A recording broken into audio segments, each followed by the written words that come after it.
नमस्कार, आज की बड़ी खबरों में आपका स्वागत है। मैं हूं आपके साथ अनु भारद्वाज और आप देख रहे हैं न्यूज गंगा। आज की बुलेटिन में बात करेंगे काले कपड़े से क्यों ढकना पड़ता था ताजमहल। बताएंगे आपको रानी राव के केस में बड़ा खुलासा। दिखाएंगे आपको आखिर क्यों है बिहार में भय का माहौल।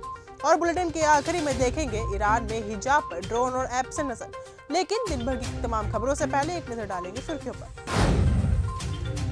यूपी में सभी जिलों के अधिकारियों को सीएम योगी के सख्त निर्देश। कहा, कब्जा मुक्त कराए जमीन, दबंगों को सिखाए सबक। सावरकर पर असदुद्दीन ओवैसी के बयान से भड़के बीजेपी नेता। कहा, जानबूझकर दे रहे भड़काऊ बयान। फ्लाइट में एयर होस्टेस ने लगाए ठुमके, वीडियो हुआ वायरल तो भड़की प्रियंका चतुर्वेदी। ताजमहल विश्व के 7 अजूबों में से एक है। इसका निर्माण मुगल बादशाह शाहजहां ने अपनी बेगम मुमताज की याद में करवाया था। यही वजह है कि ताजमहल को यहाँ प्यार की निशानी माना जाता है। ये एक मकबरा है, लेकिन एक वक्त पर इसे काले कपड़े से ढक दिया गया था। इसकी वजह थी भारत पाकिस्तान का युद्ध। मीडिया रिपोर्ट्स की माने तो 1965 में भारत और पाकिस्तान के बीच युद्ध लड़ा गया था, जिसमें पाकिस्तानी लड़ाकू विमानों ने आगरा पर हमला किया था। माना जाता है कि इस युद्ध में पाकिस्तान ने ताजमहल को ध्वस्त करने की साजिश की थी। अक्षर पटेल बने दिल्ली के कप्तान तो केएल राहुल ने कह दी बड़ी बात। दिल्ली कैपिटल्स आईपीएल 2025 में नए कप्तान के साथ मैदान पर उतरेगी। उसने अक्षर पटेल को टीम की जिम्मेदारी सौंपी है। अक्षर पटेल का ऑल ओवर परफॉर्मेंस शानदार रहा है। वे बॉलिंग के साथ साथ बैटिंग में भी कमाल दिखा चुके हैं। अक्षर नई जिम्मेदारियों के लिए बेहद ही खुश है। अक्षर को दिल्ली की कप्तानी मिलने के बाद केएल राहुल ने रिएक्शन दिया है। उन्होंने अक्षर से एक वादा भी किया है। कर्नाटक कैबिनेट ने केटीपीपी एक्ट में संशोधन को मंजूरी दे दी है। कैबिनेट ने तय किया है कि केटीपीपी एक्ट को चालू विधानसभा सत्र के पेश किया जाएगा और इसके बाद संशोधन किया जाएगा।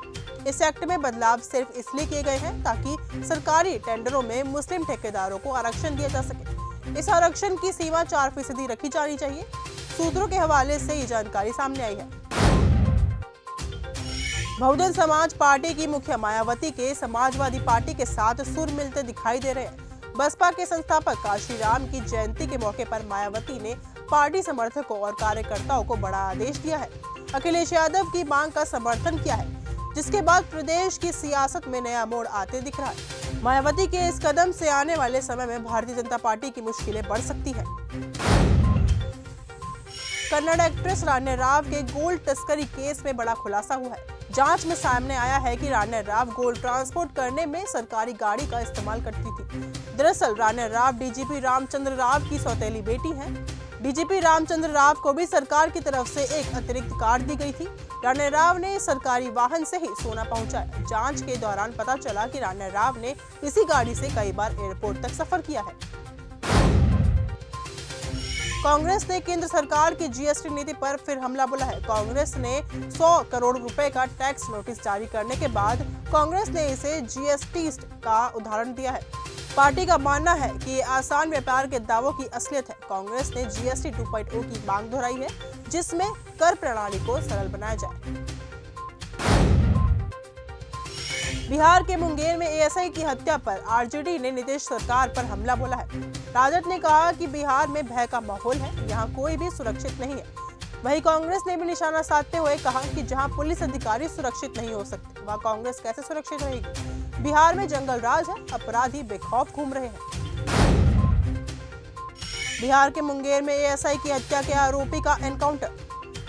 बिहार के मुंगेर में एएसआई के हत्या के आरोपी का एनकाउंटर हो गया है। पुलिस फायरिंग के दौरान आरोपी रणवीर यादव के पैर में गोली लगी है। आरोपी ने एएसआई संतोष की धारदार हथियार से हत्या कर दी थी। अमित शाह ने बरफुकन पुलिस एकेडमी का उद्घाटन किया। केंद्रीय गृह मंत्री अमित शाह ने असम के बरफुकन पुलिस एकेडमी का उद्घाटन किया है। पंजाब के फिरोजपुर की सेंट्रल जेल में सर्च ऑपरेशन। फिरोजपुर की सेंट्रल जेल में सर्च ऑपरेशन चलाया जा रहा है। नशे के विरुद्ध चलाई गई मुहिम के तहत सर्च ऑपरेशन चलाया जा रहा है। एसएसपी भूपेंद्र सिंह ने इसकी जानकारी दी है। छावा ने 29 दिन बाद भी मार दी बाजी। विकी कौशल की छावा की कमाई का सिलसिला अब भी जारी है। फिल्म ने 29वें दिन भी बड़ा नंबर अपने नाम किया है और जॉन अब्राहम की द डिप्लोमेट पर भारी पड़ गई है। जॉन की फिल्म ने छावा की तुलना में पहले दिन में काफी कम कमाई की है। 400 करोड़ी सिकंदर की रिलीज से पहले बदला सलमान खान का अंदाज।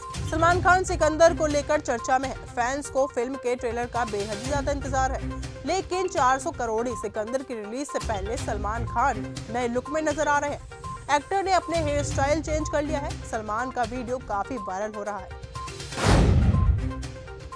इजराइल में हिजाब पर ड्रोन और ऐप से नजर। ईरान में हिजाब कानून को सख्ती से लागू करने के लिए ड्रोन के इस्तेमाल का खुलासा हुआ है। यहाँ नाजर नाम की एक ऐप लोगों को कथित हिजाब उल्लंघन की रिपोर्ट करने की अनुमति देता है, जिसमें महिलाओं पर निगरानी रखी जाती है। रिपोर्ट्स में मानवाधिकारों के उल्लंघन और महिलाओं के खिलाफ अपराधों का जिक्र है। बलूचिस्तान में 24 घंटे में दूसरी बार पाक सेना पर हमला। बलूचिस्तान में 24 घंटे में दूसरी बार पाकिस्तानी सेना पर हमला हुआ है। इस हमले में कई जवान घायल हो गए हैं। पाक सेना पर यह हमला केच जिले में हुआ है। हमलावरों ने पाक सेना के काफिले पर बम से हमला किया है। पाकिस्तानियों को अमेरिका में नहीं मिलेगी एंट्री। अमेरिकी राष्ट्रपति ट्रंप 41 देशों पर यात्रा प्रतिबंध लगाने की तैयारी में है।